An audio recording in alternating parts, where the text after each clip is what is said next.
plug into the podium handheld. Check 1 2. Check check check check check check.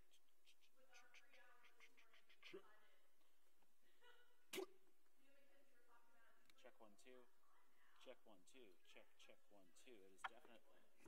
This is microphone 1. It is definitely on.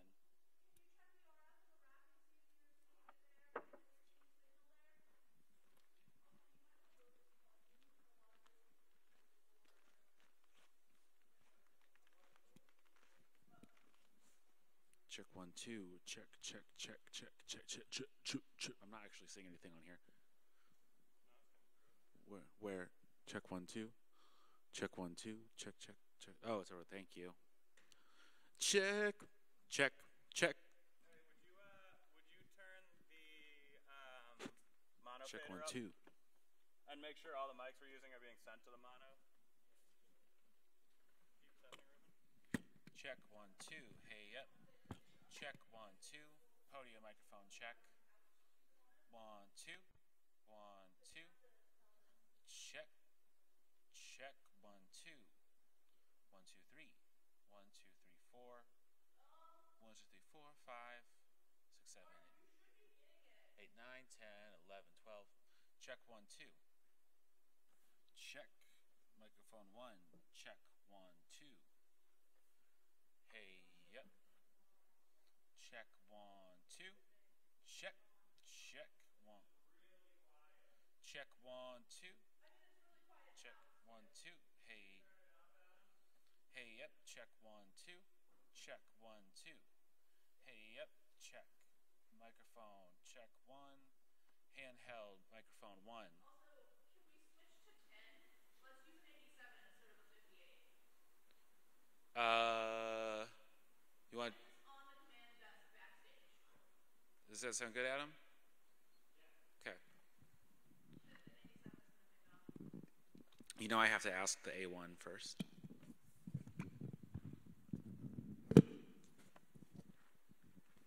Okay, cool.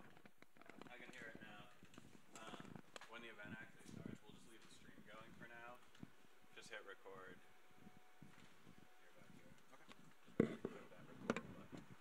Where's the record button? That's all I gotta do. Yeah, just click it as soon as it starts.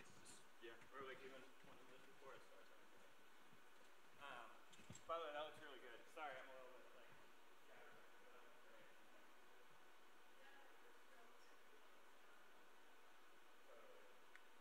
Alright, this is microphone 10. Check 1 2. Microphone check, check 1 2. Testing. Handheld 10. Handheld 10. Check 1 2. Check 1 2. Microphone 10. Hey up. Hey up. Check 1 2. Check 1 2. 1 2. Check check. Is that good, Adam? Check check check check check check check check check check check. 1 2 2 2.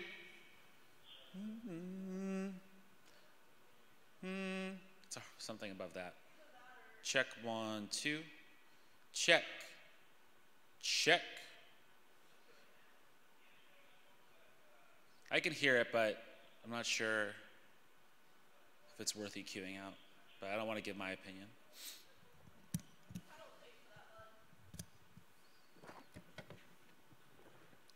All right. Basically this, it's a couple labs. Oh, I gotta wheel that whiteboard in from backstage. Let me double check, but I think that's more or less.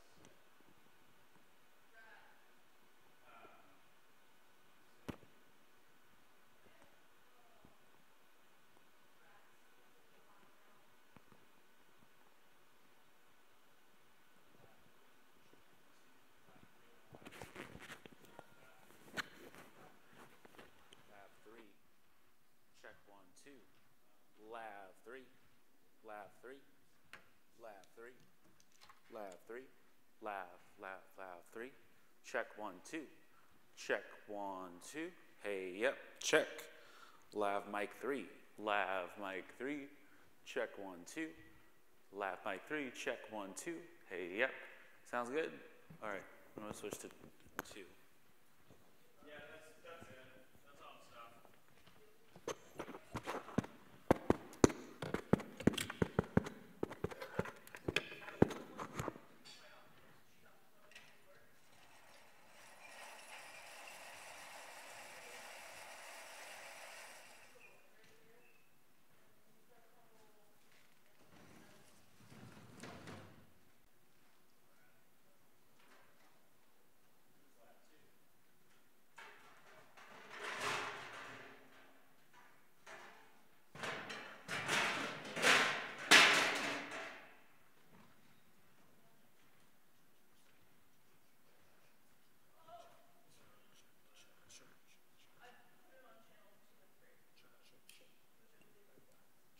Check. This is lab 2. This is lab 2. Check 1, 2. Check lab 2. Check. Hey, yep. Check 1, 2. Check 1, 2. Hey, yep. Check 1, 2. Check. Sounds good. Okay.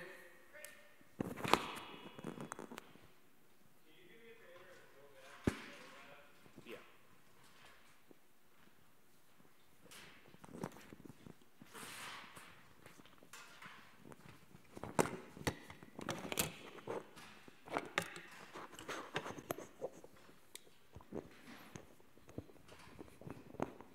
Back to lab 3. Lab 3. Check 1, 2. Lab 3. Sounds good from over here. Check 1, 2. Great.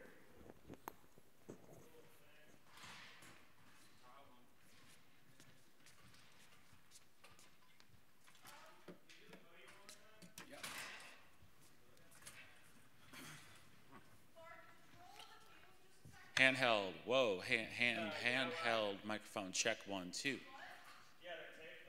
Handheld microphone. Check 1, 2. Check. Check 1, 2. Check. Hey, yep. Check 1, 2. Check 1, 2. Check.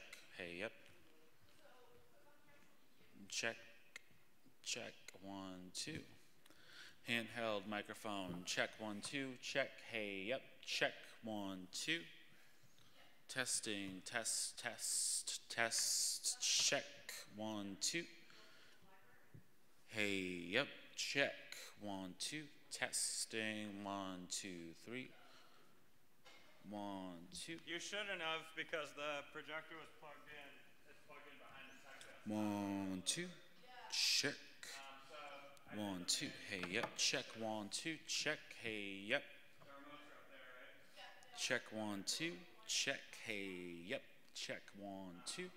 Check 1, 2. Hey, yep. Yep. Get out of here. You guys have a wonderful event. Have a great weekend, Mark. Call me if you guys need me. Good to see you. Yeah, you too. Take care.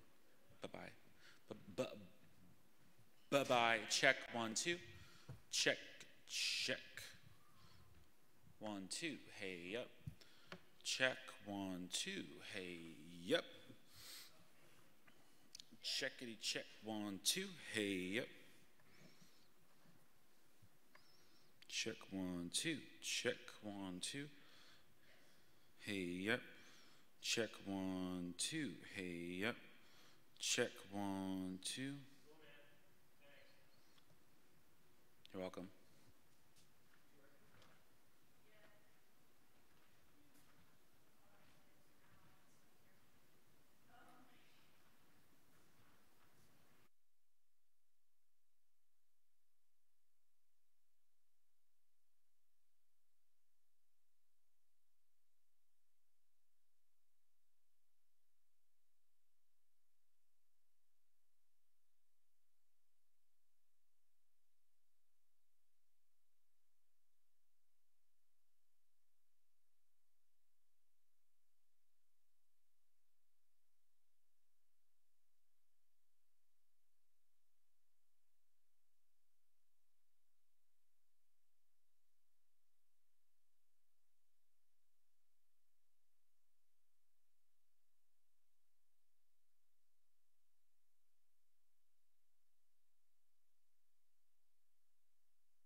Okay, ladies and gentlemen,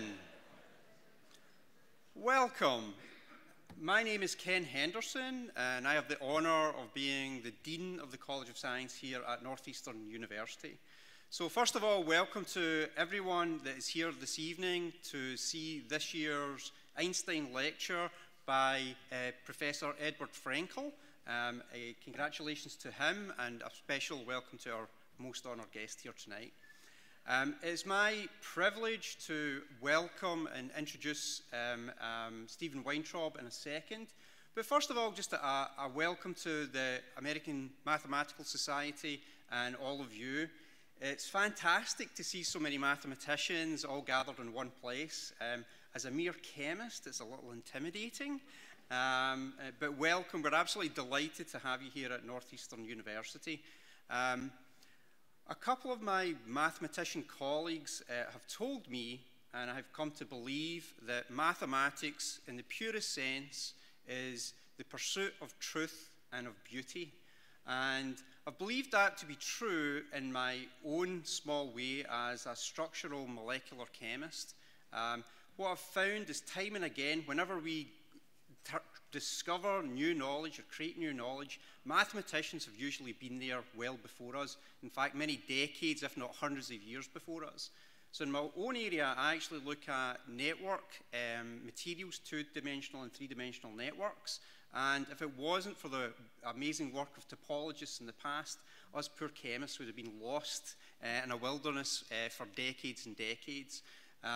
So mathematics really truly is at the center of all that we do within science. So it's an absolute pleasure to see mathematics flourishing, and for us at Northeastern to help add a platform for mathematics to continue to flourish.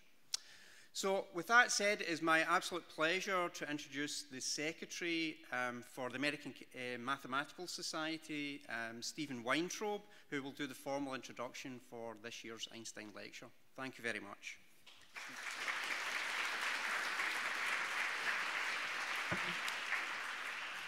So, good afternoon, everybody. I'm Steve Weintraub. I'm the AMS Associate Secretary for the Eastern Section. The Einstein Lecture is one of the premier events put on by the American Mathematical Society. It always occurs, it's a public lecture. It's put on at a sectional meeting. We have 4 sections, and we have sort of an informal rotation. This year's Einstein Lecture is at this meeting. And I am very pleased to have as our Einstein lecturer Edward Frenkel.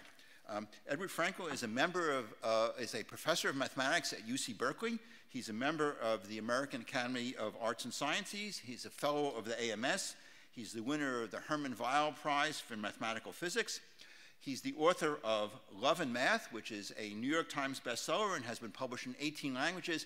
And I must say, I have read this book, and I would encourage you, the moment this lecture is over, go out, run, and buy a copy. It's a terrific book, and so we're very pleased to have Edward Frenkel deliver this year's Einstein lecture on imagination and knowledge.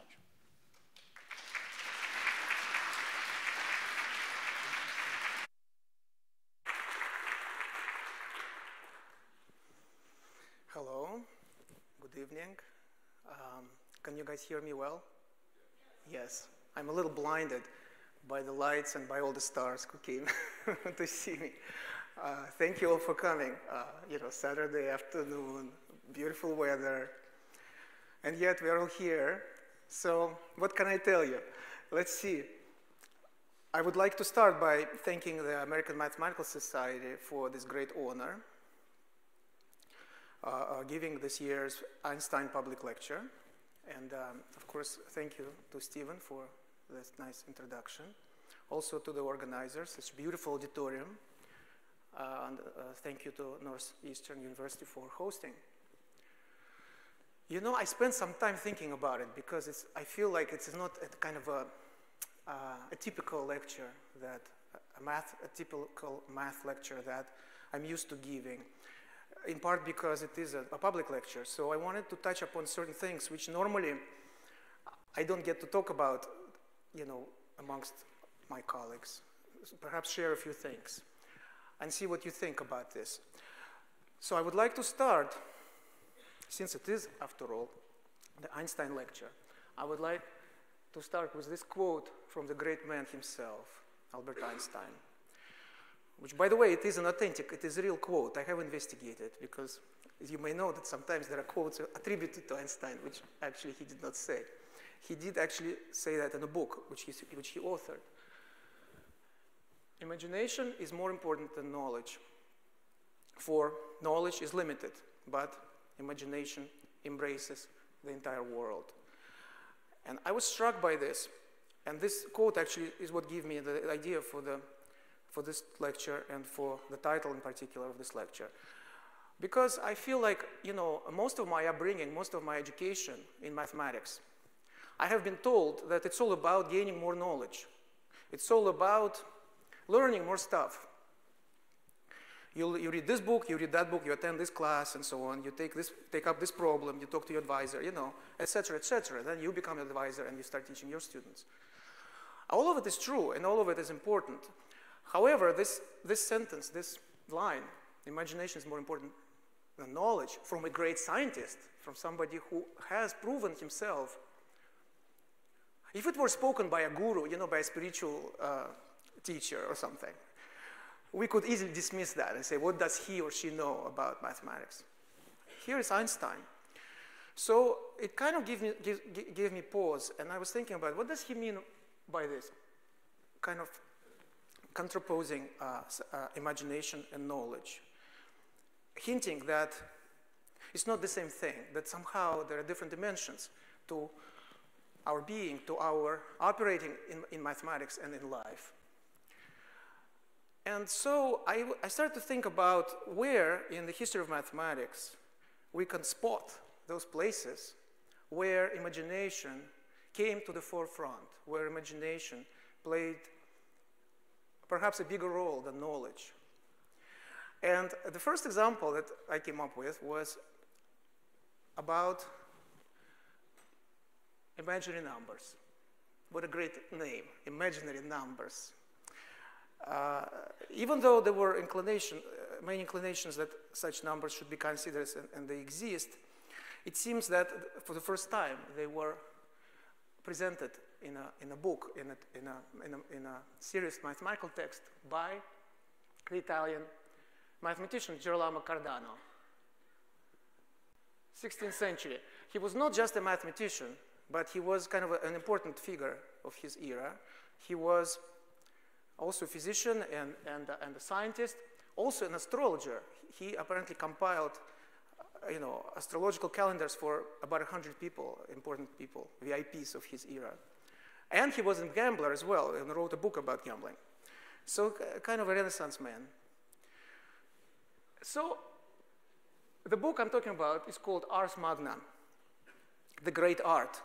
The book was called The Great Art or the Rules of Algebra.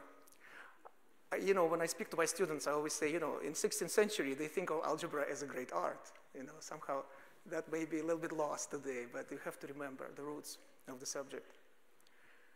So in this book, he speculated about imaginary numbers. Of course, well, since it's a public lecture, I guess I'm not supposed to assume that everybody knows what imaginary numbers are. Imaginary numbers are square roots of negative real numbers, such as square root of -1 or square root of -n, where n is a positive real number. And they do not exist amongst the real numbers because, of course, if such a square root existed, for instance, square root of -1, then we would take its square and we would have to get -1. But the square of every real number is positive or 0. So that's how we know it cannot be found among the real numbers. And therefore, the first answer to the question whether these numbers exist is, of course, they don't. They don't exist because everybody knows that there is no square root of a negative number. And this is where knowledge, which is very important, starts putting a brake on the process of discovery and on the process of development and evolution of mathematical thoughts and ideas. But this man, Cardano, he was not afraid of these numbers, so he just imagined them. He knew they didn't exist, and yet he imagined them. He had the imagination to postulate that they exist. And he said, let's see what happens. Let's see what happens if they exist. Specifically, he talked about in that book about the square root of minus 15. And he wrote this beautiful line, putting aside the mental tortures involved. I love this. I always quote this for my students when I talk about complex numbers to my students.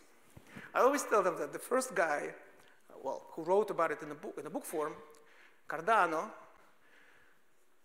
shared with us the fact that he experienced mental tortures. Thinking about it, and I say to my students, you see, you're not the first ones to do that. It's normal. It's okay to experience mental tortures when you think about this. And that's what we always experience, if you think about it, every time we imagine something which goes sort of against the grain, against the prevalent thought, the prevalent knowledge of the time. This could be a big idea, like imaginary numbers. It could be a small idea. It could be a mathematical idea. It could be an idea just that comes in our lives, in our relationships, etc. We experience these tortures because inevitably, to give credence to this new idea, to take it seriously, you have to let go of the old. You have to abandon what you thought was well known or well understood. Now, of course, imaginary numbers and more general complex numbers, which are combinations of real and imaginary numbers, are bread and butter of modern mathematics and modern science and modern engineering. There are plenty of problems which cannot be solved in an efficient way or cannot be solved at all without reference to imaginary numbers. What a change in the last 500 years or so. We just think of them as a new dimension. No pun intended, because of course, in our colloquial expressions, we say this all the time. There's a different dimension to this problem, whatever. But here it is literally a new dimension. Real numbers form a horizontal axis line on the complex plane, and imaginary numbers form a vertical line, a different dimension. That's what he imagined. He imagined a different dimension, and we have followed. And moreover, another thing I tell my students is you could think that this is some sort of an abstract notion which we mathematicians kind of concocted just because they were bored or they tried to imagine those numbers. However, in the 20th century, we learned that actually our best theories of the physical reality are based on quantum mechanics. And in quantum mechanics, complex numbers are really indispensable. The state of a quantum system is described by what's called a wave function. And a wave function is an element of a vector space or Hilbert space over the field of complex numbers, not over the field of real numbers. And this is very important. For instance, for experts, if you want, the operator of momentum is proportional to the derivative, but the derivative itself is anti-Hermitian, anti-self-adjoint. And so to have a self-adjoint operator, you have to multiply it by I, by that same square root of -1 that gave Cardano mental tortures. So ironically, what was considered as non-existent actually turned out to be at the very core, at the very foundation of our understanding of the physical reality. For instance, and that leads to all sort of unexpected, mysterious, surprising things. In quantum mechanics, we know Heisenberg uncertainty principle. We know double slit experiment. I'm not going to get too much into the details, but if you throw electrons or other particles at a screen which has two slits, and then look at where they end up on the screen behind, instead of two lumps that we would expect to see if those electrons were little pellets, we actually see a wave-like behavior, as if two waves are colliding, creating the sort of like the highs and the lows. None of that would be possible if the world was not based on complex numbers. And that's how the idea, the imagination of Cardano gets vindicated. I would like to talk about another famous mathematician in whose work imagination played an essential role. The Indian mathematician Srinivasa Ramanujan, who lived at the turn of the 20th century. By the way, there's a beautiful film, which if you haven't seen, I highly recommend. It's called The Man Who Knew Infinity. And here you see a still shot from this movie with Dev Patel as Ramanujan and Jeremy Irons as G.H. Hardy, who was his patron and mentor. To give an idea of the kind of stuff that Ramanujan came up with, I wanted to give you just one formula, which is kind of like the first time you look at it, well, unless you have seen it already. So if you haven't seen it, you look at it, it's like, what is this? How could anyone ever come up with this stuff? You know, like a square root, kind of an infinite running, infinite radical, nested, it's called nested radical. If you want to know more, you can Google that, nested radicals. Because that's what we do, right, these days, so we just Google. So why not use it for something creative, you know? Nested radical, it turns out that if you take the square root of twice another square root 1 plus 3 times, etc., you could expect that the result is something really complicated, but the answer is 3, which is actually not so difficult to show. That was the kind of thing that he was able to come up with. Hardy, who was, as I said, his teacher, well, teacher may not be the right word. It was more like a mentor, like someone who was willing to listen. For those of you who know the story of Ramanujan, will know what I mean, and those who don't, well, I urge you to learn more about this genius mathematician. But I love this quote. Hardy said, these formulas must be true, because, by the way, he came up with a lot of those formulas and wrote them down in his notebook, Ramanujan did, without knowing how to prove them, which is our standard modus operandi. We usually come up with a conjecture, and we try to prove it, and etc. But Ramanujan worked in a totally different world, in a totally different way. He would just come up with these stunning revelations. And in many cases, he didn't even know how to prove it. So Hardy's job was, in a sense, to teach him the more conventional, more standard way, to kind of hit him down and force him to write a proof. But Hardy said, these formulas must be true, because if they were not true, no one would have had the imagination to invent them. A lot of the stuff is still not proved to this day, which is absolutely fascinating, because he died in 1920, and there were several notebooks which were known, and several generations of mathematicians have been trying to prove these results, have been trying to build new theories around them. For instance, and actually one more notebook was found in the 1970s, I think, by George Andrews, in a box which was about to be thrown away at the Trinity College in Cambridge. So there was a kind of a forgotten, lost notebook of Ramanujan. And in that lost notebook, just like all the other notebooks, were sort of a treasure trove of stuff, of beautiful mathematical stuff, the fruits of his imagination. One of the things which I want to mention, to bring it closer to what's happening today, in the works of some of us who are present, actually some people who are present here in this auditorium, one of the things that he came up with, Ramanujan came up with, is this notion of a mock theta function. And a mock theta function is something which is in the world of what we call modular forms, or theta functions, etc. And this is one example about which Ramanujan wrote, just before his death, wrote to Hardy from India. He came back to India from Cambridge, and he died shortly after that. But before he died, he sent that letter. And more stuff about it was found in his notebooks. And a lot of mathematicians were perplexed for many years, so 1920, until recently. And so I want to mention the recent works by Victor Katz, who's actually here in the audience, and Minoru Wakimoto, who in 2001, so more than 80 years later, found a home for this mock theta functions in the representation theory of infinite-dimensional Lie algebras, specifically in representations of Lie superalgebra SLM1 hat. So I love this because it is a continuity. It shows a continuity. It's how we are building on the works of this great men and women who were able to overcome those mental tortures and to jump and not to be afraid to jump and discover these new things. And then other generations we follow and we catch them, so to speak. We catch them and we put them create a proper theory and a proper context for all of that. But without that jump, that initial jump, that flight of imagination, that would not be possible. I also want to mention another work which actually connects it to string theory and mathematical physics by Duncan, Griffin, and Ono. Later, 2015, they used this mock theta functions in their proof of the Ombrol-Monshine conjecture. It's fascinating stuff.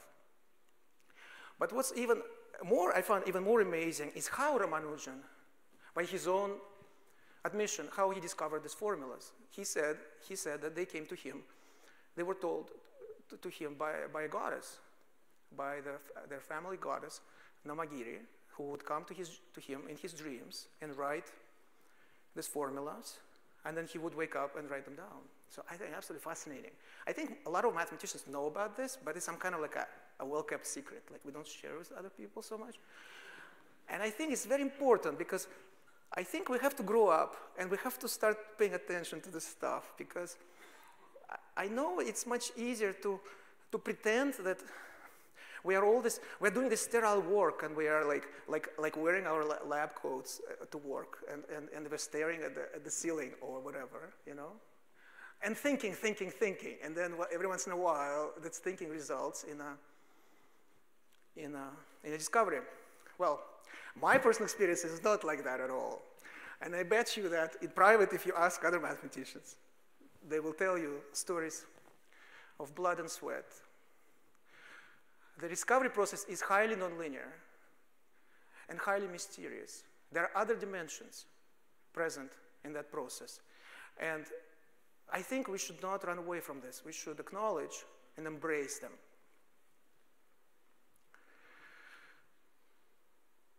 Here is another goddess I want to talk about.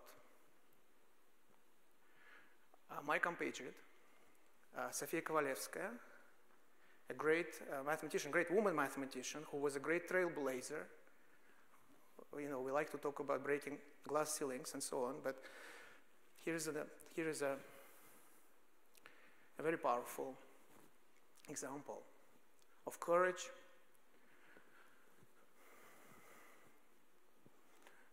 overcoming adversity and obstacles, and finally succeeding and leaving us a gift of a mathematical discovery. She was the first woman who received a doctorate degree. We're talking about the second half of the 19th century. She was the first woman who was appointed as a professor of a university, of a major university in Stockholm. Why in Stockholm? Because no other universities would do that, because of prejudice, because of the attitudes of that era. And unfortunately, 150 years later, there's still some echoes of that prejudice that we can hear. Much less, but still we do today, and we have to acknowledge that as well. Professor of Stockholm University, also an editor of a major math journal, Acta Mathematica. Can you imagine the kind of courage, the kind of perseverance it took for her to just be herself, to not apologize for wanting to be a mathematician?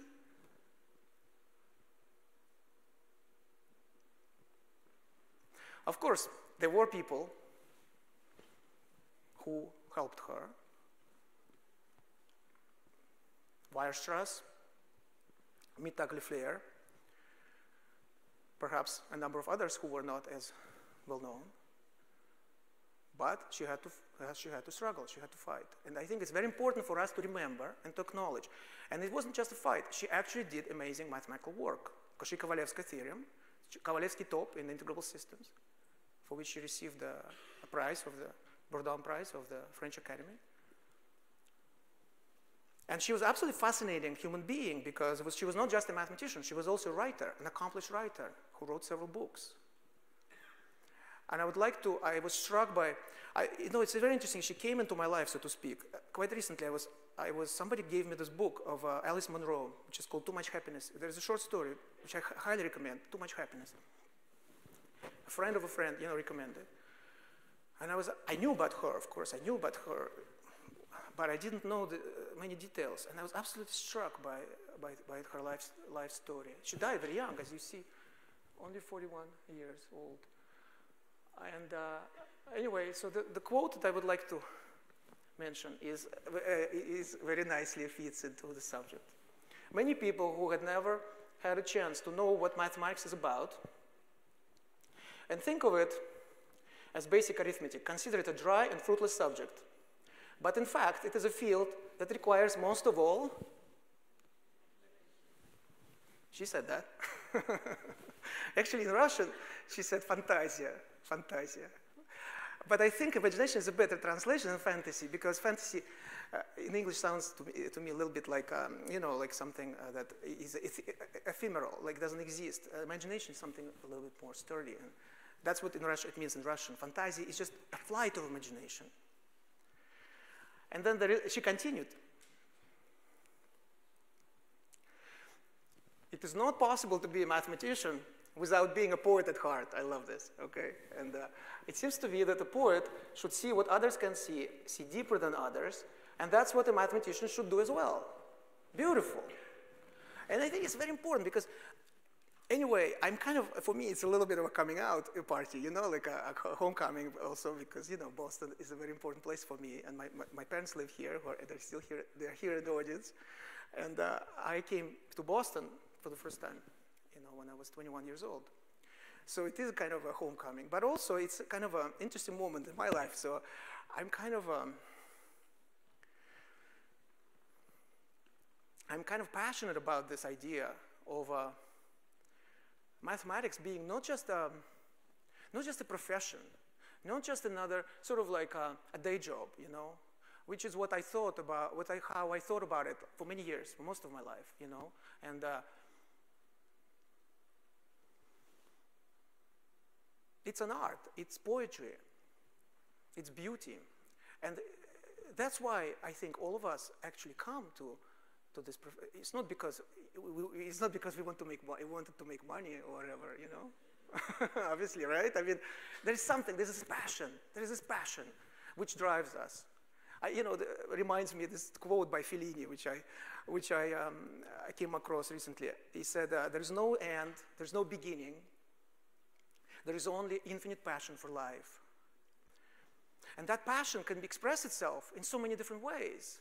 But mathematics is one of them. And it's very important for us to acknowledge that we are not just the bookworms who are, you know, like sitting there. Because if that were the case, we could be easily replaced by computers, you know. And I don't think that's the case. And the reason why I don't think that's the case is because of these examples that these great men and women gave us. Cardano, Ramanujan, Kovalevsky, the ones I have mentioned so far, gave us of something more, of these other dimensions to which we all connect, which we get a gift of connecting. By becoming a mathematician, we get a gift of connecting to those other dimensions. Inspiration, imagination, intuition, whatever you want to call it, it's something. There's something there. Well, here's another man I would like to talk about. Great man. I love this picture, by the way. Alexander Grothendieck is a legend and is a kind of a mystery, a kind of a mystic. Has this sort of there is a myth about him. And I think it's also time for us to embrace him as somebody who was a visionary and who saw a lot of things before most of us. Because, you know, sometimes, I'm sorry to say, in some of the conversations, he's dismissed still, you know, so many years after, you know, he's, you know, as you know, that he became a recluse in the last years of his life, but so many years have passed since the time when he commanded so much attention from the community. And I still feel that we don't quite know what to make of him, because he's so different. He's so different. Oh my God, you know? But so was Kovalevskaya, and so was Ramanujan. So just the fact that they're different, it doesn't mean that there isn't something there for us to learn and to embrace, perhaps. At the very least, acknowledge. And I'm not talking about just the fact that way before it was fashionable in 1970, he started beating the alarm about the environment and climate change and started publishing his magazine, Vivre et Survivre, way before it became fashionable. And now, of course, it's commonplace. Everybody knows about this stuff. So he knew something. He had a vision. He had an insight, many insights, in fact. So here's one insight that I think is very important to remember. Discovery, he says, is a privilege of a child. The child who has no fear of being wrong once again, of looking like an idiot, of not being serious, of not doing things like everyone else. And I'm sorry to say, but I'm a professor at UC Berkeley, and before I was a professor at Harvard, so I've been teaching for 25 years. I'm sorry to say, but I think we're teaching our students mostly to be like everyone else. Myself included. I mean, I'm not saying that I'm doing it any differently, but it's gradually been dawning on me that we are corrupting our youth. I mean, seriously, I have students now in my fourth year, linear algebra class, and they're so stressed about GPA, about the grades, and about how much money they're going to make. They forget why are they in the university in the first place. And I find myself that I go there and I just give a lecture, and basically, okay, so that's my job, that's to pass on the knowledge. But is that really so? Who is going to tell these kids that it's okay to make a mistake, that it's okay to be different, it's okay to be not like everyone else? Who is going to tell them that but us, the teachers, the professors, the mentors, who have the authority? And especially us mathematicians who, for better or for worse, command a lot of authority today. We may not want to acknowledge and accept that, but that's the case. A lot of people look up to us because we know math. And very few do, unfortunately, due to a horrible state of math education these days. So the privilege of a child, he knew that.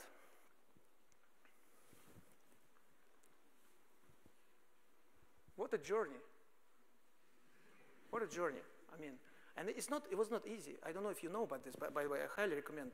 There was a very nice two-part article in the notices of American Mathematical Society by Alan Jackson. I was rereading it just the other day.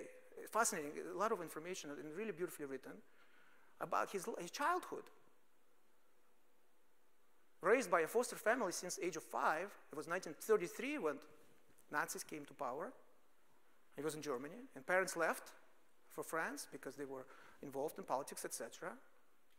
Then in 1939, reuniting with his mother in France, but in an internment camp for many years, while his father was sent to Auschwitz and he died there. And I think this experience, in a way, it surely shaped him in many ways, but I think one of the things which I find fascinating by Grothendieck is that he had no capacity to lie. He had no capacity to lie.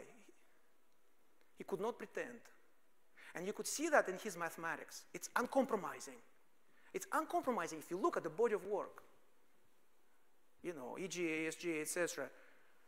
Obviously, everybody knows about it, but seriously, take that volume from the bookshelf and open it up, okay? And just look at it and turn the pages and just imagine what an effort it took without any compromises ever about the truth.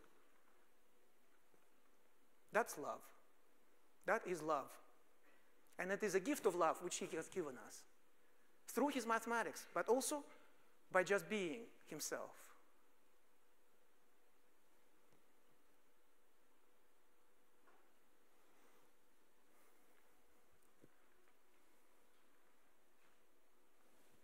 I would like to talk about one of his ideas, which I find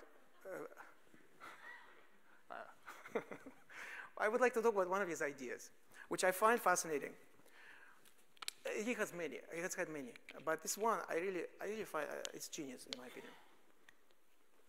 And so now I have a chance to use a whiteboard because otherwise I feel like I'm not doing my job if I'm not writing something. I'm used to writing. I still give my lectures with chalk, and I get covered by white every time. Luckily, it's not it's a whiteboard. So.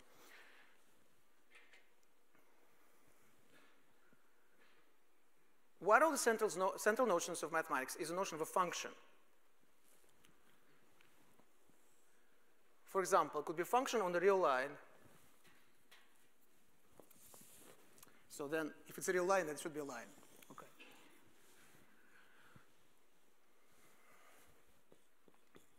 A function assigns to every point on this line a number. So for instance, function x squared plus 1 assigns to number 0, number 1. I hope I don't make a mistake, so you correct me. 1 to 2, 2 to 5, etc. But one formula captures them all. A rule which assigns to every number, such as 0, 1, 2, 3, -1, etc., but also pi and minus square root of 3 over 2, a real number.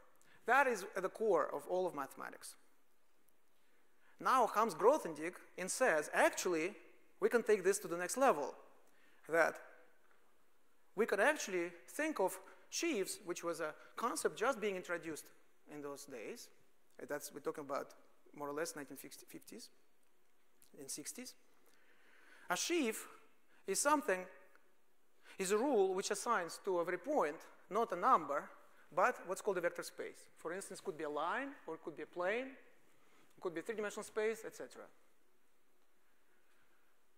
And I think it's absolutely stunning to postulate that and to see the link between the two. So the link between the two is that in a certain situation, specifically when your space over which you are considering functions and sheaves is defined over a finite field, a point has a certain symmetry, which is called the Frobenius. And because the point has that symmetry also acts on a vector space, such as a plane, and then you can take the trace. So out of a vector space, you can create a number.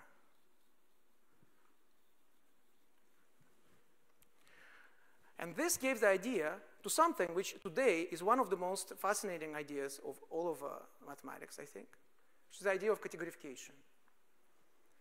That in classical mathematics, we would look at what's called a ring, such as a ring of functions on real numbers or on some other manifold M.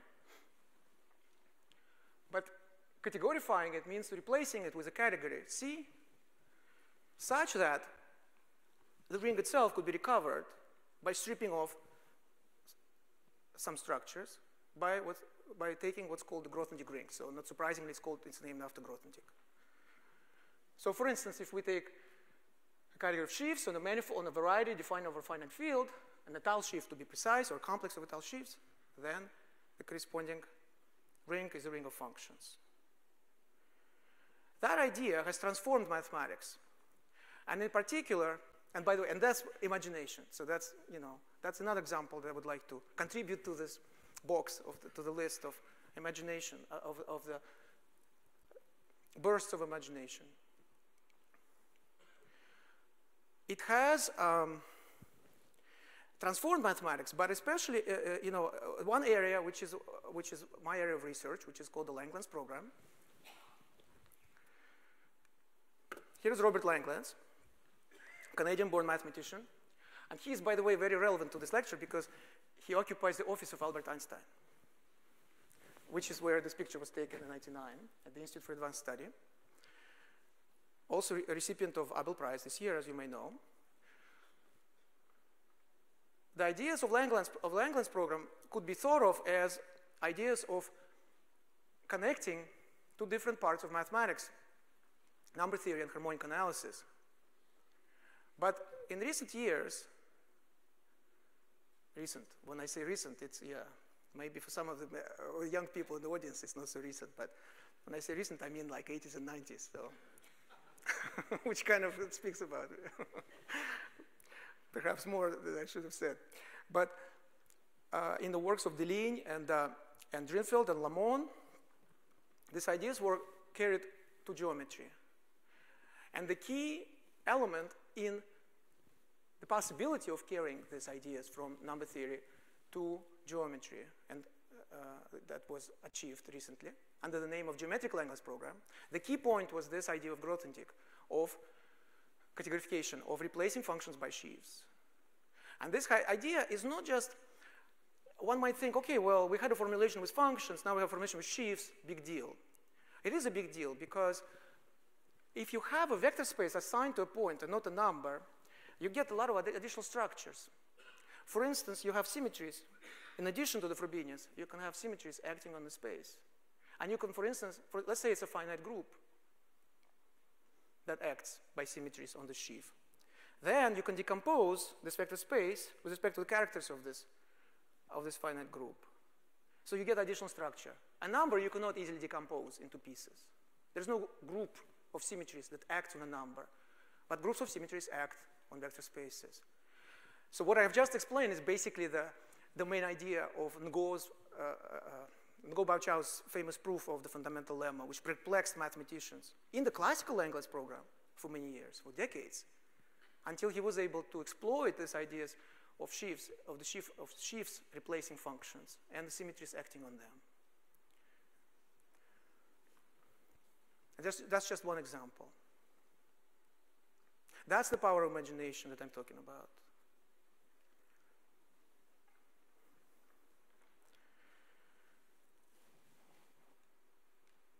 There is one other man I want to talk about, and that's Kurt Gödel, the great logician.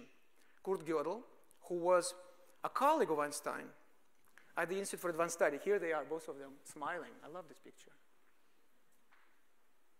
I actually have it on my desk.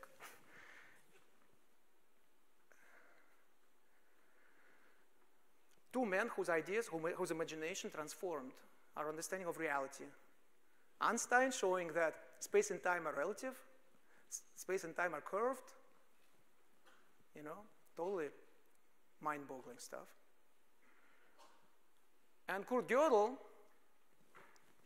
proving his famous incompleteness theorem, which basically says that truth cannot be expressed by an algorithm. Not just because we don't have a strong enough algorithm, but in principle, that there is more. Even the process of mathematical discovery, as I hope the examples which I have shown you up to now today, have elements which cannot be captured by computation alone. There is more to what we do. And Gödel's theorem gives us a foundational result, a mathematical result, a mathematical theorem, which puts it on a firmer ground in showing us that any sufficiently sophisticated, consistent formal system will contain statements that are true but cannot be proved within that system. It's not a reason to be alarmed. On the contrary, it is a reason to celebrate, I think. He said, in 1951, Kurt Gödel gave a Gibbs lecture of the American Mathematical Society, the day after Christmas, in 1951. For many years, this lecture was unpublished, and there was a manuscript which was being copied. But finally, it appeared in the last volume of his collected works. In 1995, I believe, it was published. So you can find it there. It's a fascinating document. And Kurt Gödel said, the human mind infinitely surpasses the power of any finite machine. Now, that's not a mathematical theorem. There cannot be a mathematical theorem saying that. It is something that is an inclination. It's an intuition that is informed by a mathematical theorem, in this case, by Gödel's incompleteness theorems. And this brings me to a topic which I think is a very important topic today, amongst many, which is the role mathematics plays in today's world and the responsibility that come with it, that responsibility that we mathematicians have to acknowledge and accept. I'll give you a simple example. A famous author told me not so long ago, asked me, is life just an algorithm? I mean, he's an author. He has to tell me. He has to convince me that life is not an algorithm. I'm supposed to be a mathematician who thinks everything is an algorithm. You see what I mean? Yeah, I found myself telling him no. He was surprised by this. Is a human just a sequence of zeros and ones? That's what we're being told by companies like DeepMind, acquired by Google, etc. I don't want to get too much into this. But I feel that we have a responsibility. I feel like a lot of time we get in a position of being sort of a spokespeople for our profession, for the knowledgeable ones, the elite, if you will, the ones who live. So we kind of come from this ivory tower, and people look up to us and say, dude, tell us, okay, is it true that life is an algorithm? And of course, it is so nice to say, yes, it is, because then we feel good about ourselves, right? So Then everybody has to come to us. We are the gurus now, right? So we have to bless everybody, etc. Because we know this stuff and nobody else does, or very few people do. That is an untenable situation, and it is false. And I think it's very important that we finally start talking about it amongst ourselves at our meetings. Perhaps we are doing it already. I haven't noticed, to be honest. But I would like us to talk more about this. Of course, we should talk about mathematics and mathematical theorems and results, and we're proud of them, and we share with each other. But we should talk about our profession and our responsibility. Look at what's happening with Facebook, with Google, with surveillance, with NSA, putting backdoors and algorithms. First of all, there are very concrete mathematicians who are involved in this. But besides, it just strikes very close to home. There is an example. There is a precedent. You know, in the 1930s, a group of pure scientists, pure mathematicians, physicists, driven by just their desire, just their passion for understanding the structure of the universe, stumbled upon nuclear energy. A monstrosity was created, nuclear bomb, which was used in Japan, and hundreds of thousands of people were dead and injured. Those physicists, people like Einstein, Bohr, and others, came up to the plate.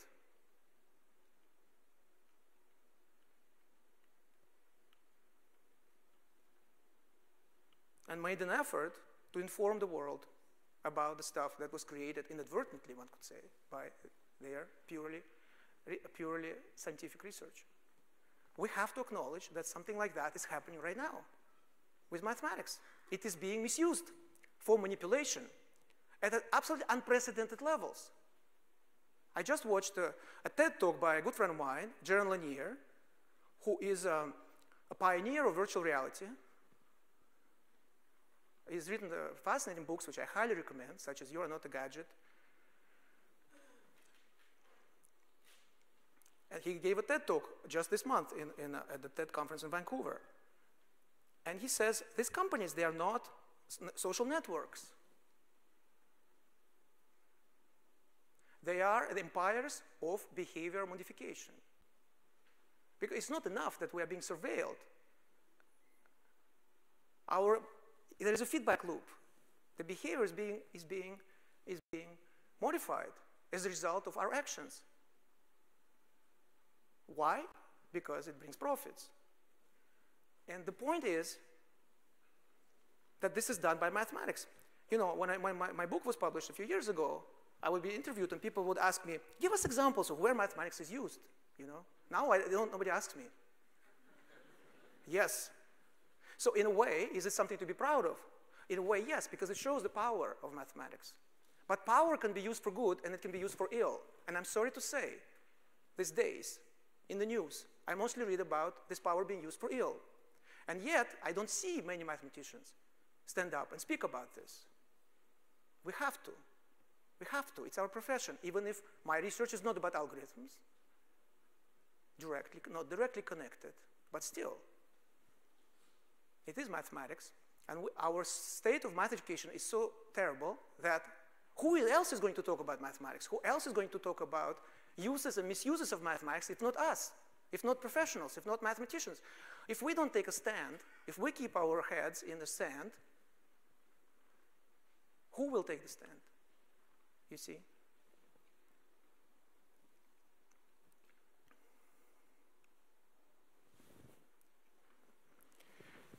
Exactly 50 years ago, that eye, the omnipresent eye of HAL 9000, in Stanley Kubrick's classic, 2001, Space Odyssey, exactly 50 years ago, it was released in theaters in April of 1968. Very prescient. And here we are. And if you haven't seen the film lately, I highly recommend to watch it again.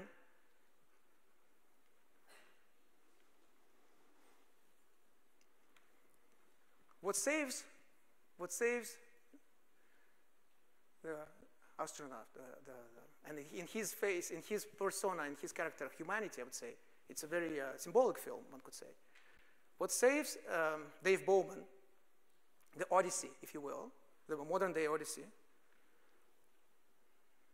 what saves him is that he remembers about other things.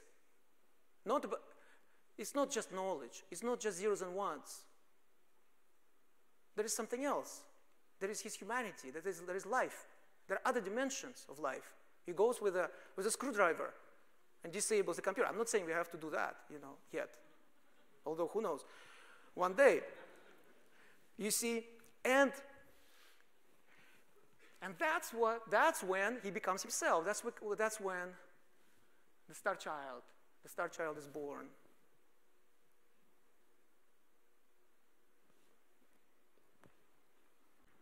I would like to bring back this quote from Alexander Grothendieck. Discovery is a privilege of a child.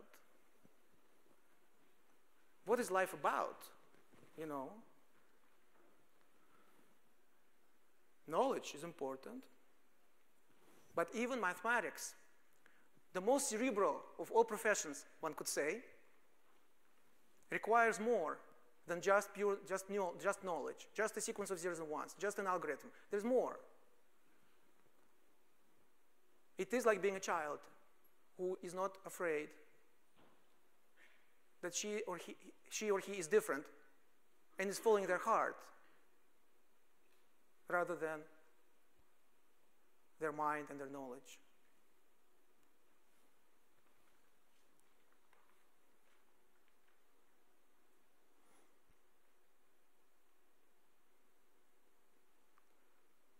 Which resonates for me with a quote from the great Carl Jung, who said that we never lost that child. In every adult there lurks a child, an eternal child, something that is never completed and calls for unceasing attention. That is the part of human personality which wants to develop and become whole. Without imagination, without the sense of wonder, the sense of awe, there is no wholeness. But it's all in our hands. It's up to us. It's our choice. I started with a quote from Einstein, this being Einstein public lecture, and I would like to end with another quote from the great man, from the great sage. The most beautiful thing we can experience is the mysterious.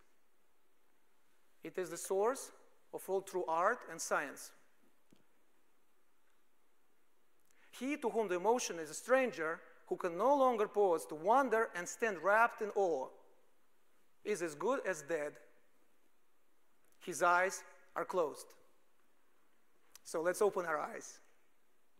Thank you very much.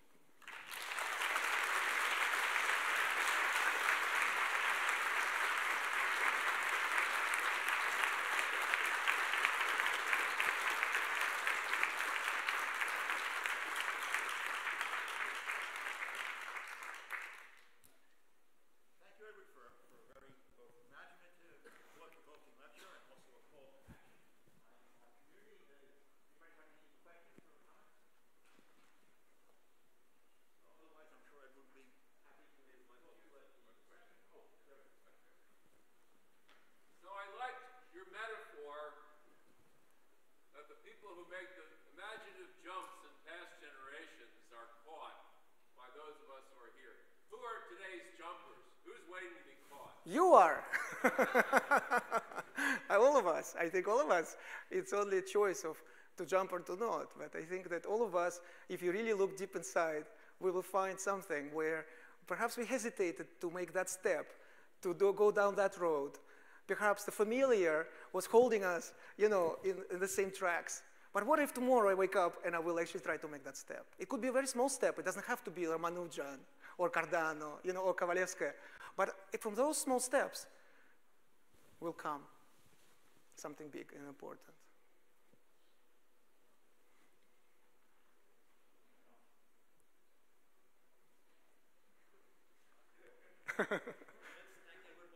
Thank you.